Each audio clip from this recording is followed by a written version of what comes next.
नमस्कार, आप देख रहे हैं इनॉक्स हिमाचल न्यूज़। मैं हूं अजय के सकलानी। जैसे आपको पता है, हम इस बार आपदा में मंडी और कुल्लू डिस्ट्रिक्ट में जितने भी जो हालात ख़राब हुए हैं उसका जायज़ा ले रहे हैं और कुल्लू में किस तरह के हालात हैं वो आपको हम दिखा रहे हैं लगातार। अभी इस समय हम हैं कुल्लू के जो विधायक हैं सुंदर जी के साथ और हम उनसे जानना चाहेंगे कि उनकी कॉन्स्टिट्यूएंसी के क्या है हालात और किस तरह का यहाँ पर हो रहा है काम।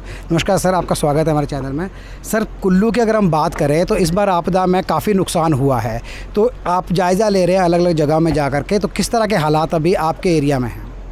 देखिए, जो हमारा कुल्लू विधानसभा क्षेत्र है, सबसे पहला चैलेंज तो हमारे लिए ये था कि जो कुल्लू से लेकर मंडी तक का नेशनल हाईवे है, इसको थ्रू करना रहना बड़ा ज़रूरी था। लेकिन जितना यहाँ पे नुकसान हुआ है उसके साथ में हमारा जो कुल्लू की सप्लाई है या यहाँ से सेब जाना था, हमारे फ्यूल जितना आना है, गैस है, पेट्रोल डीजल है, इसकी वजह से बहुत सारा काफ़ी दिन ये बाधा बनी रही। अभी मैं हूँ लग घाटी में ये दोचक नामक स्थान पे। ये लग घाटी की अधिकतर हमारी जो पीछे की 7-8 पंचायतों का जो ये एक केंद्र बिंदु है और यहाँ पे एक जो ये नया एक पॉइंट डेवलप हुआ है जिसमें कि यहाँ पे नुकसान हुआ है। तो यहाँ पे ये वैली ब्रिज लगभग जो बहुत बड़ा एक वैली ब्रिज लगाया जा रहा है रिकॉर्ड समय में।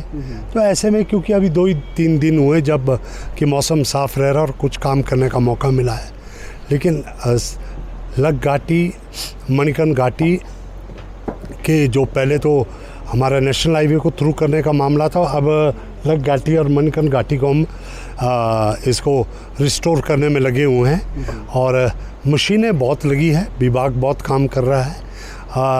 नुकसान भी बहुत ज़्यादा है, लेकिन अब ये है कि पहले तो मुख्य मार्गों को दुरुस्त किया जाए और उसके बाद लिंक रोड्स पे भी सभी जगह मशीनें लगी हुई है।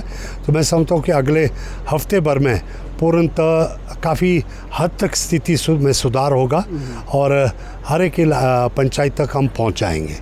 एक सर, जिस तरह के जो गांव में बहुत सारी तबाही हुई है, बहुत सारे घर जो है वो ढह गए हैं, कुछ ऐसी जगहों पे है जहां पे कि लैंडस्लाइड इतना हो गया है कि घर के पूरे जाने का खतरा है, तो उन लोगों के विस्थापन को लेकर के भी प्रशासन की तरफ से, सरकार की तरफ से किसी तरह का कोई परियोजना चल रही है या प्लानिंग चल रही है? देखिए, सबसे बड़ी जो दिक्कत हिमाचल में है कि 70% का क्षेत्र जो है वन क्षेत्र है। तो जो हमारी मलकियत से बाहर अगर हमारे को किसी को बसाना है तो पूरा वन क्षेत्र है जो केंद्र सरकार के अधिकार में है। माननीय मुख्यमंत्री जी ने केंद्रीय जो है हमारे प्रधानमंत्री जी से जो है कांगड़ा दौरे पे बात की थी। तो ये एक बहुत बड़ा मुद्दा है कि हमें जो वन अधिकार के जो नियम है वो आड़े आते हैं। हिमाचल प्रदेश वनों का संरक्षण कर रहा है, एक किस्म का जो पूरे भारतवर्ष के ये फेफड़ा है और जो लंग्स है जिसमें जो कि शुद्ध ऑक्सीजन देता है, लेकिन उसके एवज में जो हमें एक जो अधिकार मिलने चाहिए थे वो अधिकार पूरे केंद्रित है, केंद्र सरकार के पास है। तो ऐसे में अगर हम बसाना चाहेंगे वन भूमि में, तो मुख्यमंत्री जी ने बात की है कि लगभग हम चाहते हैं कि कम से कम 2-4 बिस्वे या बीघा भर की ज़मीन जिनके घर बह गए उनको मिले। तो लेकिन उसके लिए ये कानून आड़े आ रहा है। मैं उम्मीद करता हूँ कि मुख्यमंत्री जी की बात को प्रधानमंत्री जी बड़े गंभीरता से लेते हुए ये हमें ज़रूर अधिकार हमारे को दिए जाएं। तो एक सबसे बड़ा जो अड़चन इस वक्त है यही है, सरकार की मंशा है कि बसाना चाहते हैं, लेकिन केंद्रीय कानून इसमें बहुत बड़ी अड़चन है।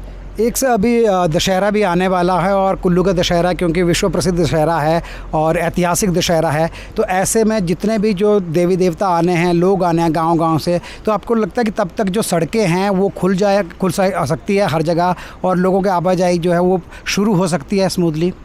क्यों हमारे जो दशहरे में जो भी देवी देवता आते हैं वो अपने हारियानों के साथ पैदल आते हैं, जो सही मायने में। जी। अभी कोई अगर गाड़ियों में देवी देवता आते हैं उसको हम प्रोत्साहित नहीं करते क्योंकि वो हमारी परंपरा के खिलाफ है। लेकिन जितने जहाँ पे जो पैदल चलने योग्य अवरुद्ध मार्ग है उनमें देवी देवता आते हैं, उनको सभी को दुरुस्त किया जा रहा है। और हम मानते हैं कि दशहरा का जो एक अंतर्राष्ट्रीय स्वरूप शायद हम इस बारी कुछ चीज़ों को हम इस दशहरे के अवसर को देवी देवताओं के कार्यक्रम तो रुकते नहीं हैं, जो भी उनके निर्वाण होगा वो होगा, लेकिन उसके साथ में जो हमारा ज़्यादातर अंतर्राष्ट्रीय स्वरूप देने में जो लगा रहता था, तो इसको अंतर्राष्ट्रीय जो एक मनोरंजन का ज़्यादा ना करके इस दशहरे का पैसा बचाकर हम चाहते हैं कि लोगों तक जो ये स्थापित करने का जो विस्थापित है उनकी मदद हम कैसे कर सकें। ये मौका हम दशहरे का पर्व, धार्मिक आस्थाएं तो हमारी रहेगी, लेकिन देवी देवताओं के कार्यक्रम भी होंगे, लेकिन ख़ास तौर पे जो हमारा ये जो मनोरंजन पे और गीत संगीत पे, बॉलीवुड पे, अंतर्राष्ट्रीय लोगों पे जो रहता था उसको हम कट शॉर्ट करेंगे और वो पैसा जो है स्थापित लोगों को, विस्थापितों को स्थापित करने में और पुनर्वास के लिए इस्तेमाल करेंगे।